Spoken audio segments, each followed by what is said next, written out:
Have you ever seen a moment so unexpected that an entire room just froze? It happened on a quiet Tuesday evening at Harrington's, one of Manhattan's most exclusive fine dining restaurants. The kind of place where the lighting is low, the wine lists are thick, and everyone knows how much the table costs without needing to ask. And yet, in that sterile atmosphere of luxury and unspoken rules, something so human, so shockingly tender shattered the silence like a dropped glass. Her name was Alyssa Monroe. She was the only black waitress on staff, known for her quiet efficiency and flawless memory. For 5 years, she'd worked this job without a single complaint, carefully folding herself into the background. Her coworkers called her Ghost Quiet, not out of fear but strategy. Alyssa had long learned that in places like this, the best way to survive was to be invisible. Across the dining floor sat Daniel Everett, one of the richest men in the country, founder and CEO of Everett Capital. A man so powerful that rumors claimed even city officials adjusted their calendars around his whims. Next to him, his 10-year-old son Benjamin sat stiffly in a tailored suit, metal braces locked around both legs. 2 years ago, a car accident had paralyzed part of Benjamin's lower body. Since then, Daniel had kept his son out of public view, some said out of protection. Others whispered it was shame. But then, the pianist started playing a soft waltz. And Benjamin did something no one expected. He stood up. His legs trembled. His metal braces squeaked as he took a step toward Alyssa, who had just placed a napkin at a nearby table. A few customers noticed the movement. Forks paused in midair. Conversations stuttered. Benjamin looked straight at her and said, in a voice barely above a whisper, "Would you dance with me?" It was so simple, so innocent, and yet, the effect was immediate. "Sir, control your son," barked the manager from across the room. "This is a restaurant, not a playground, and our staff are not here to entertain your child." A wave of discomfort spread across the dining hall. People glanced around, unsure what to do. Daniel's jaw tightened. He hadn't planned for this. It was supposed to be a quiet dinner. A trial run to see if Benjamin could manage an outing without collapsing in pain or embarrassment. The boy's timing was inconvenient, inappropriate. "Benjamin," he said, his voice low but stern, "sit down." But Alyssa didn't move. Her apron crinkled in her hands as she slowly untied it. She looked between the furious manager, the silent billionaire, and the child whose hands still hung in the air, trembling but hopeful. "My shift just ended," she said, folding the apron and placing it on her tray. Then, looking at Benjamin with a soft smile, she added, "I don't dance in uniform." Gasps rose from a few tables. A couple in the corner exchanged stunned glances. One woman whispered loudly enough for half the room to hear, "She's getting fired tomorrow." Daniel stood abruptly. "What do you think you're doing?" His voice sliced through the tension. But Alyssa met his gaze without flinching. "I'm accepting an invitation, sir." And then, she reached out and took Benjamin's hand. The boy took one hesitant step. The screech of his braces echoed painfully through the hushed dining hall. Alyssa didn't flinch, didn't guide him, didn't quicken her pace. She simply followed his lead, matching his uneven rhythm without a word. People couldn't look away. Daniel Everett, the man known for controlling boardrooms and headlines, just stood there, frozen. In his mind, an image surfaced. His late wife, Melissa, laughing in their living room, twirling Benjamin in her arms. "It's not about the perfect step," she had said, "it's about letting him lead." And for the first time in years, Daniel heard that voice again, not just in memory, but in the space Alyssa had just created. 3 clumsy steps. That's all they managed. But Benjamin beamed like he'd danced at a royal ball. "Thank you for asking me," Alyssa said gently, bowing slightly to the boy. "It was an honor." As she turned to leave, Daniel's voice stopped her. "Wait." His tone was no longer commanding, but almost uncertain.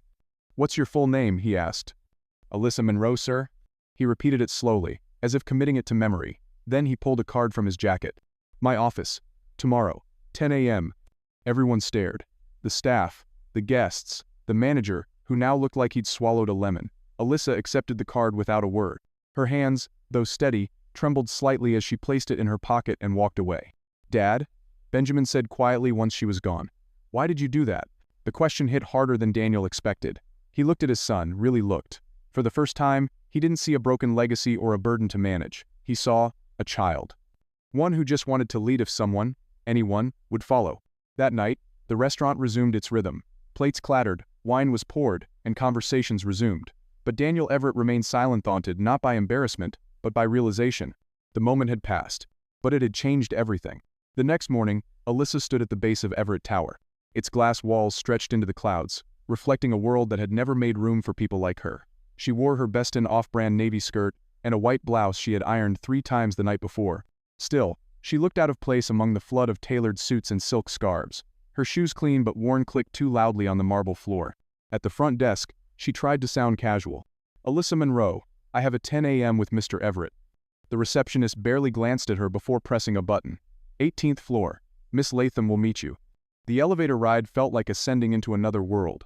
Each ding pushed her higher into a universe she didn't belong to. But she wasn't afraid. Not exactly. It wasn't fear in her chest. It was something quieter, heavier, like the weight of being watched and judged for years, and suddenly being forced into the spotlight without asking for it. The woman waiting for her M's. Latham was everything Alyssa expected from someone who worked for Daniel Everett. Immaculate bun, sharp eyes, voice like polished steel. "Follow me," she said, without pleasantries. As they walked past mirrored walls and silent offices, Alyssa caught more than a few stares. A black woman being escorted through the executive wing? That alone was enough to stir whispers behind glass partitions. Inside the waiting room, Latham turned to her. "He's finishing a call. Shouldn't take long." There was a beat of silence. Then, without warning, the assistant asked, "Let me guess, you think you're special now?" Alyssa blinked. "Excuse me? You danced with his son. Congratulations," Latham said flatly. "Powerful men like Mr. Everett toss favors like confetti when they feel guilty. But it fades. It always does." Alyssa gave a small smile and not amused, but knowing. "I didn't come here for favors." "Then what did you come for?" Before Alyssa could answer, the door clicked open. Daniel Everett stood by the window, arms crossed, his back to the room. The city lay sprawled out beneath him like a kingdom. He turned slowly as Alyssa entered, his face unreadable. "Miss Monroe," he said, gesturing to a chair. "Please, sit." The silence between them stretched, not uncomfortable, but intentional. Alyssa had seen it before. The kind of silence designed to unnerve, to make the other person talk too much, say the wrong thing, reveal their hand. But she said nothing. She simply waited. Finally, Daniel spoke. "You have a background in education." Alyssa blinked, surprised. Yes. Child development. NYU. I was halfway through a master's in special education when..." She stopped herself. "When life happened," Daniel finished. "I did my research. You work 3 jobs. One of them at a community center called Freedom Steps?" She nodded. "I co-founded it, a movement and rhythm program for children with mobility challenges." "It's underfunded," he noted, glancing at a folder on his desk. "Struggling to stay afloat." "Correct. I've also read that my foundation rejected 3 of your grant proposals." "You did," she said calmly. He looked up. "And yet you chose to dance with my son." "That's why I danced with your son." Daniel stared at her, caught off guard by the simplicity of her response. He moved closer, placing the folder on the desk between them. "I have access to the top specialists in the country: physical therapists, neurologists, developmental psychologists, but nothing I've paid for helped Benjamin take a single step without panic." His voice faltered. "But what you did in that restaurant," he smiled. He led. "It was just a dance, Mr. Everett." "Number it wasn't." His tone grew quiet. It was the first time since the accident he looked like himself again. Alyssa leaned forward. "Then let him keep leading." He blinked. "What?" "You're trying to fix him like he's a broken watch," she said. "But Benjamin doesn't need fixing. He needs space, agency. He needs to feel like he matters, not because you pour money on him but because someone lets him try." "I want to hire you," Daniel said abruptly. "To work with him. Personally. Name your price." Alyssa's expression didn't change. "Number." "No?" he echoed, stunned. "I just offered you—" "I don't work for people who confuse price with value," she said, rising to her feet.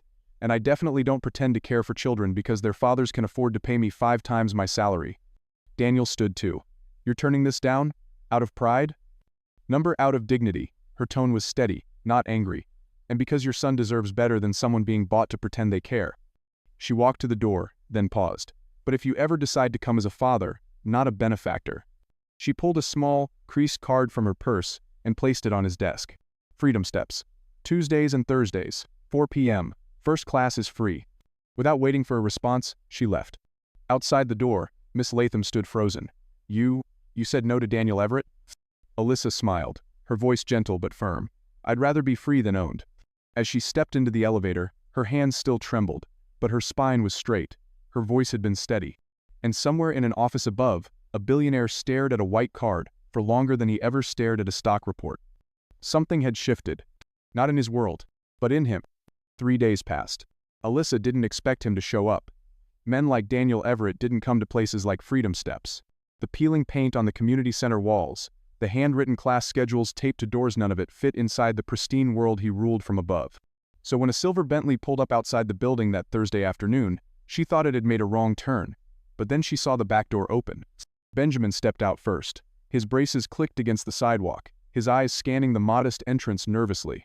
Then, after a long moment, Daniel got out too. He wasn't in a suit. Not quite. The cashmere sweater and expensive-looking jeans screamed, trying to look casual, but it was the effort that mattered. He held a duffel bag in one hand like a man carrying unfamiliar weight. Inside, children with mobility aids, wheelchairs, walkers, prosthetics moved to the rhythm of soft music playing through a Bluetooth speaker. Some danced with abandon, others just rocked side to side. But every movement mattered. Every movement counted. Daniel's brow furrowed. This looks chaotic.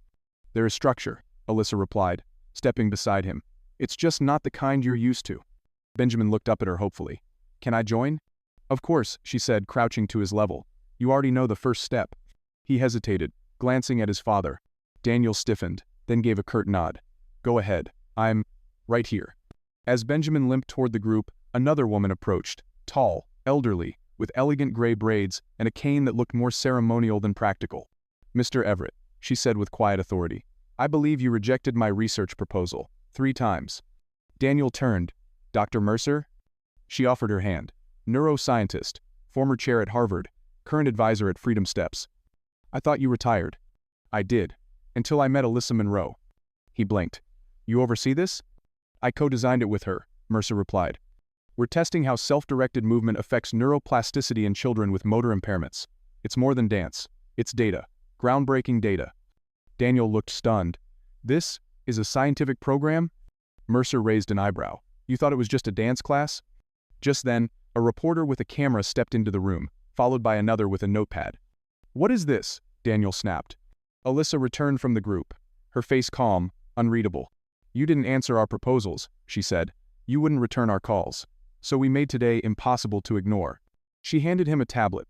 On it, an article freshly published. Revolutionary rehab model for disabled children gains momentum. We went public this morning, Dr. Mercer added. The world is finally watching. You used my son, Daniel said, voice low and cold, to make a point. No, Alyssa said. I followed his lead, just like I did in that restaurant. She guided him into a side room. The walls were lined with photo-smiling children mid-step, charts of progress, graphs showing development over months, and one empty frame. What's that one? Daniel asked. Our future, Alyssa replied. A full rehabilitation center, a place where 500 kids a year can lead their own recovery, if we had the resources. He stared at the blank frame for a long time. You orchestrated all of this, he muttered. I recognized an opportunity, she said. When you canceled our last grant meeting without even reading the file, I made myself a promise. If you wouldn't come to the idea, I'd bring the idea to you. Just then, Zoe, Alyssa's sister and co-founder, burst into the room.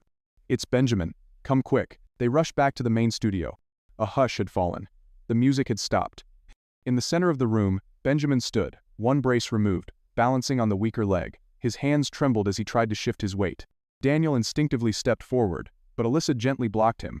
Wait, she whispered. Benjamin focused. His lips tightened, and then slowly, shakily, he took a full step without assistance. A cheer erupted from the children. Reporters raised cameras. Flashes exploded. But Daniel didn't move. His eyes were locked on his son, who, in that moment, wasn't broken or pitied. He was powerful. Radiant. Alyssa stepped beside him. That's what we do here, she said softly. It's not about perfect steps. It's about first steps. Their steps. Daniel's voice came in fragments. I tried everything. I brought in the best. But nothing worked. Because they tried to lead, she replied. But Benjamin never needed a leader. He needed someone willing to follow. He turned to her, his voice hoarse. This could have been done without manipulating me. She looked him dead in the eye. It could have, if you'd ever listened. Just then, a reporter approached. Mr. Everett, care to comment? Is it true your foundation rejected funding for this program multiple times? All eyes turned to him, even the children sensed something hung in the air. Daniel stood frozen between two choices. Power or transformation. Control or humility. He looked at Benjamin, still beaming, still balancing, and something in him cracked. Yes, he said, loud enough for everyone to hear. We rejected this proposal. 3 times. We were wrong. Gasps filled the studio. Cameras turned. Reporters leaned in. And today, he continued, the Everett Foundation is committing full funding to Freedom Steps for 5 years, including the construction of a permanent rehabilitation center. Zoe let out a yelp. Dr. Mercer whispered, finally. But Daniel wasn't done. On one condition, he added, looking at Alyssa, that Miss Monroe maintains complete autonomy over the program, no interference, no board oversight, just trust. For the first time since she met him, Alyssa Monroe looked genuinely speechless. 3 months later, the parking lot of Freedom Steps buzzed with the low hum of bulldozers. The official groundbreaking ceremony had begun, though most of the children were more interested in climbing on piles of dirt than posing for photos. What used to be an abandoned warehouse was now the future site of the Everett Monroe Center for Movement and Empowerment, though Alyssa had refused to let her name go first. "It's not mine," she'd said, "it's theirs." And she meant it. Every inch of the design was being created with input from the kids and their families. Wheelchair-accessible dance floors, therapy rooms with open ceilings and natural light, mirrors only low enough for children to see themselves. Alyssa came to the site often, not to supervise but to observe, to listen. And she was never alone. Benjamin showed up almost every week. Not because his father made him, but because he wanted to. He brought friends from his physical therapy group, gave them tours, showed them photos from when he could barely stand. Sometimes, he even ran parts of warm-ups at the original Freedom Steps Center. And every now and then, Daniel Everett came too. Not with bodyguards, not in suits, just as a father. One afternoon, as the foundation team finalized the building plans, Alyssa found Daniel sitting alone on a bench, flipping through a binder marked, Phase 2, National Expansion. "You're late to the board meeting," she said, teasingly. He looked up, glasses perched on the bridge of his nose. "I never thought I'd need to read academic papers on neuroplasticity at 52. She smiled. "But here you are." He sighed and gestured to the binder. "You really believe this model can change the system?" Alyssa sat beside him.